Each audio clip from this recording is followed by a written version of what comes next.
They say sleep paralysis is just your brain misfiring, caught somewhere between dreaming and waking. A harmless glitch. But if you've ever felt it, you know there's nothing harmless about the moment you become aware of your own body and realize you can't move a single muscle. Tonight's story is about the thing that waits for that moment, an entity called the Veil Collector. And if you've experienced sleep paralysis before, what you're about to hear may feel disturbingly familiar. It often starts the same way. You're lying in bed, drifting towards sleep, when a sudden heaviness presses down on your chest. It's like an invisible weight has settled on you, pinning you in place. You try to inhale, but the air feels thick. Your eyelids twitch, then open just a sliver. You can't move your arms, you can't move your legs, and that's when you sense it, the presence in the room.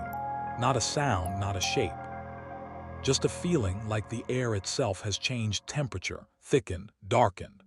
A silence so unnatural it curls around your ears, muting everything except your heartbeat. A man named Daniel experienced this more intensely than anyone I've spoken to. He said it began after a week of insomnia. One night, after finally falling asleep for the first time in days, he woke up suddenly, eyes open, body frozen. His room was dim, lit only by the streetlight outside, casting a dull orange glow across the ceiling. At first, he thought he was dreaming, but then he saw it. In the corner of his room, where the light couldn't reach, something shifted. Not a person, not an animal, more like a folding shadow, bending and stretching, as if trying to remember what shape it was supposed to be. Daniel tried to scream, but his voice stayed locked behind his teeth. The shadow drifted closer, peeling itself from the darkness one layer at a time. It had long, jointed limbs, too many joints in each one, and it moved with a slow, deliberate glide. Its face was smooth, like polished obsidian, reflecting nothing. But Daniel swore he could feel its gaze, cold and curious, studying him like a pinned insect. Then it leaned in, and for the first time he heard it breathe. It wasn't a normal breath.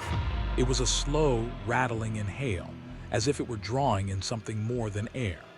Daniel felt a tug deep in his chest, like his own consciousness was being pulled toward the surface of his skin.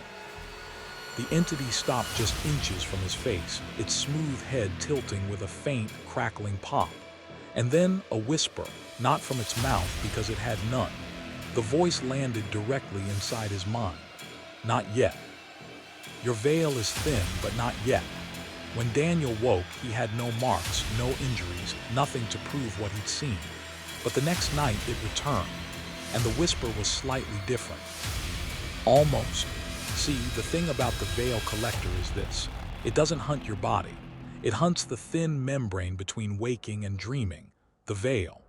Sleep paralysis is the perfect moment because your mind is awake, but your body is still trapped in the dream world. That's when your veil is weakest, and that's when the collector feeds.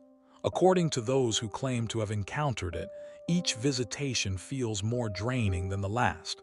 People report waking up exhausted, like they never slept.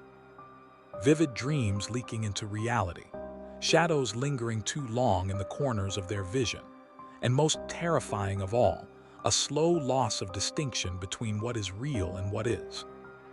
One woman, Maria, said she could feel her dreams spilling out of her like ink. After weeks of paralysis episodes, she started seeing fragments of her nightmares during the day, distorted faces staring at her from reflective surfaces, strange symbols etched in the frost on her window, whispers beneath the hum of electrical appliances. And always just behind her, a slow, measured breath. The Veil Collector doesn't always appear immediately. Sometimes people just hear it first, the dragging shuffle of limbs too long to belong to anything human. The gentle scrape of nails across the floorboards, a soft tapping at the headboard as if testing the wood. Sometimes they feel its fingers first, cold, impossibly thin, sliding across their ribs, pressing against the edges of their jaw, measuring. Evaluating.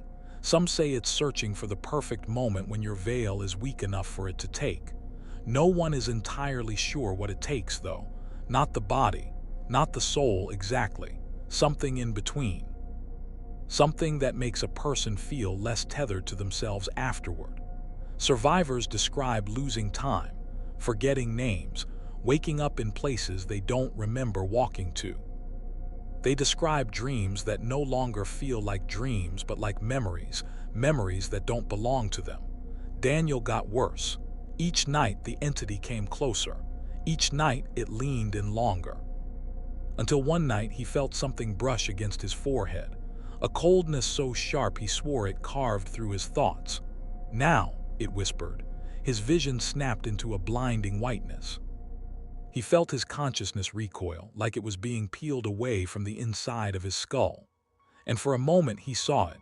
He saw where the collector comes from. A place with no sound, no time, no shape. A void stitched together from the discarded fragments of thousands of half-remembered dreams. A place made entirely of things forgotten on purpose. When Daniel woke up, his bed was wet with sweat. The collector was gone. He could move again. But something was wrong. In the mirror, his eyes didn't look like his own. His reflection didn't blink when he did. And in the corner of the room where darkness pooled unnaturally thick, he heard it. Just one breath, close, familiar, waiting. People like to say sleep paralysis can't hurt you, that nothing in your room is real, that once you wake up, you're safe. But ask anyone who's met the Veil Collector and they'll tell you the truth. Waking up doesn't always mean it stops. Sometimes it just means your veil is thin enough for it to follow you, thin enough for it to brush against your mind even while you're fully awake, thin enough that one night when you open your eyes and can't move, you won't just sense something in the room with you. You'll hear it whisper, "Now." And when the Veil Collector finally takes what it came for, no one knows what's left behind.